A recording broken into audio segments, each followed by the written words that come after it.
It's really nice to be invited to join this discussion. Although I'm not involved in the health issue, but maybe there would be kind of overlaps in the further work. And today, what I would like to share here is to represent our CST Cloud team to show something about what we do in our CST Cloud about the open science cloud development. And I would like to share things from the three parts. The first is about a brief introduction about the open science part. Second is about our progress in CST Cloud. And third is a demonstration in biology. I think for the definition of open science, probably it means to make science open and also to share different research resources within all the life cycle of research process. And according to the definition from the UNESCO, we could see that the open science includes a lot of things like open access to papers, to data, to coding softwares, to infrastructures, and also to the process of open science, like the open innovation, evaluation, collaborations, and so on. And among all of this, we see that from open access to paper, open data, towards open science, it has its own history. Like in 2012, Science as an Open Enterprise emphasized the importance to open different research resources in the science community. And in 2015, the UNESCO just launched the open science movement. And later, UN just assigned them the task to draw the roadmaps for open science. And I think some of you may also take the survey launched by the UNESCO recently. So they are still carrying out everything in detail about open science and pushing it forward. In International Science Council, I think from their recent third-year action plan, open science is also one of the highlights. And as mentioned in Eva's talk and also in CoData, they focus on the data part, but what they do is to make cross-disciplinary data the interoperability of those data so as to push science open. And in RDA, I think last year I was involved in one of the discussion, and they launched a new interesting group called the Open Science Commons, which has so far been turned to the working group. So there are a lot of institutional level or international organizational level talks about the open science. And according to the report from the Science Business Publishing, they mentioned that among all of these open science discussions, we may have one of the concerns from the architecture perspective. They say that probably we will face the returns on investment in research infrastructures about everything. And also, I think there are a lot of practices so far, like those we see from the United States, from the Europe, and also in a lot of other countries and regions and different disciplines. Here are some of the examples, like the Open Science Cloud, like those practices in the United States, in Europe, in Africa, in Australia, Canada, and in other China Science and Technology Cloud. So what does the CST Cloud really look like? We think we're taking this as one of the national e-infrastructures, and it's a converged infrastructure of network computing and data.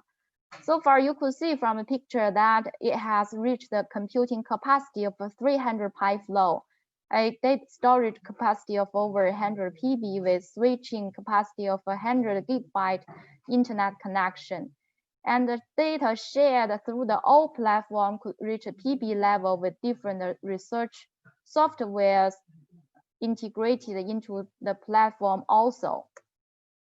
And the targets, her users fall into three catalogs, like the researchers themselves, service providers, and the research resources providers.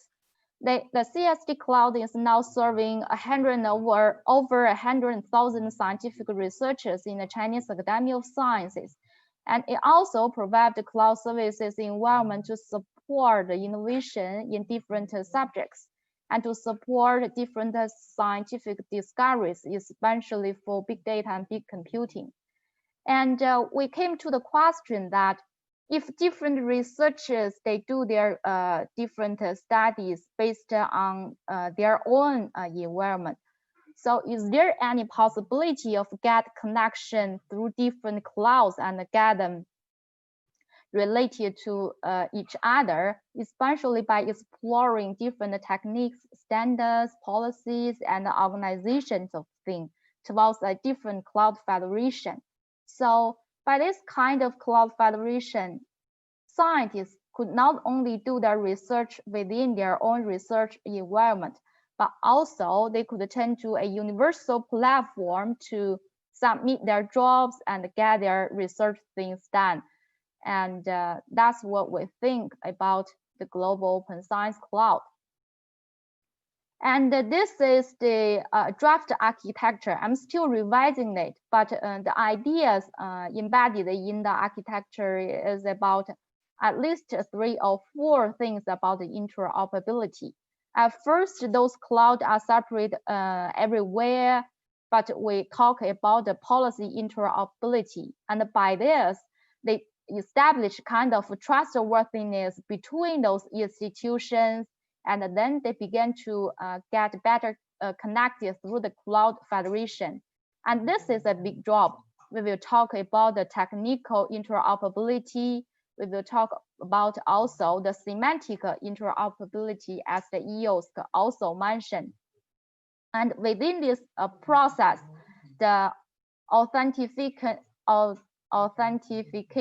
authorization infrastructure should be extended to welcome different resources users, and also the middleware toolkits and a lot of deployments based on this kind of new architecture should be established. And then there shall be kind of demonstration to get the different roles connected better.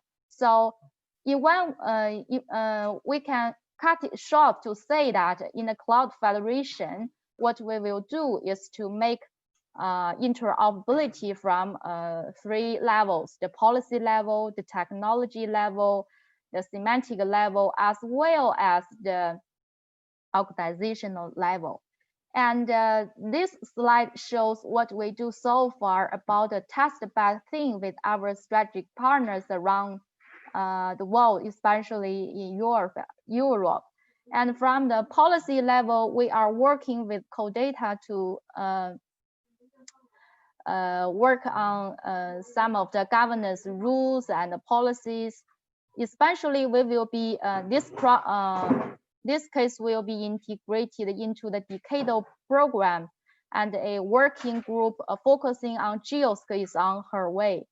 And second, from the internet connection, in the updated memorial of understanding, we will carry on our cooperation with Europe in the long term. And also we are talking about the further enhancement of the internet connection, and also connection with not only Europe, but in Africa and a lot of other areas in the world.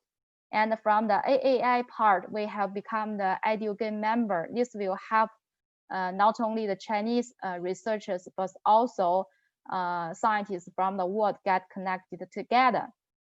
Based on all this, we have a testbed integrated with EGI Foundation, and it is still under construction. And in this one, we could see something in detail about the testbed integrating thing. Collaborating with EGI Foundation, we will do at least 3 things. The first is about a study about interoperability. The second is study about policy and mechanisms operating such cloud federation. And the third is to have kind of showcases about how we operate and whether the techniques and the systems are okay for the running of this. And among all of these selected cases, like one from the, I think it's spatial physics in EastCut and another research institution in China, they have collaborations on reader data transfer and online federation computing. And another one is for case SDG goals. They will select some of them and support them from the geoscience perspective. And falling into our topic, there is another case selected, and the software is called Haddock. And through the collaboration with EGI, what we will do is to establish kind of joint environment to support at least two things. One is about the data federation in this, for this software. Another thing is the federated data processing, the modeling within this environment. And we have another showcase that is also in biological data. The problem is also related to the COVID-19. The Institution of Microbiology, Chinese Academy of Sciences, has established the novel coronavirus National Science and Technology Resources Service System already. And based on the establishment of this database, what we will do together is to find, if we do not transfer the original data, is it still possible for us to exchange and share different information and knowledge through the joint analysis online? And the two key deliverables are still here, like the establishment of machine-readable data exchange model. And the second one is for such sensitive data, how could we get them shared, and whether we could develop the appropriate federated linear knowledge sharing technologies. So the final thing, the open question is whether or not we will have the open cloud in the future. I think at least it is a good idea, but it depends on if we could find a sustained model. And so far, according to myself, I think at least the sustained model means there are more and more collaboration based on the establishment and the extension of existing cloud. And the rule is what we do should have benefits and incentives for all the participants, not only who involved in establish the cloud, but also those users. And the second thing is the technical focus. As mentioned in at least, I think, 3 reports mentioned, or most of us mentioned interoperability. And yes, what the open science cloud GEOS could do is to find the solutions, the better solutions for interconnectivity and interoperability, and that will still be the focus in the future. And the third thing is, how could we share data based on such cloud, and whether it will change kind of things so far. I think honestly speaking, no matter in which area, the sharing of things becomes better and better. But like in health data area, it might be a little bit complicated. I think in today's presentation, Professor Oya has mentioned that we probably could explore a new model, and what I have wrote here has shared similar ideas. We can share the shared data themselves, but we can also bring the algorithms to the data and share the results to the second users. And this way, we could do not violate the existing law, but also get the exchange of knowledge a little bit quickly than the original plan. And I'm not quite sure how it will go to in the future about the development of global open science cloud. But I think at least we are sure that if this is really the truth, it will take years, take the great efforts of everyone to join together about the development of such cloud. And before the end of my talk, here is something I would like to share with you all about our GEOS topic. for the CST Cloud, we have a Chinese training that will be launched, I think, next November. And also, if you are interested in the GEOS topic, we have a merged and open to all sessions that's collaborated with the EGI Foundation for the GEOS workshop. Another one that has been merged into the CoData Fair Symposium, we have a GEOS session for priorities, progress, and partnership. And we plan to have a face-to-face meeting about the international symposium on GEOSC issue. Hope it could be safe travel for everyone next May in Beijing. So that's it. Thank you.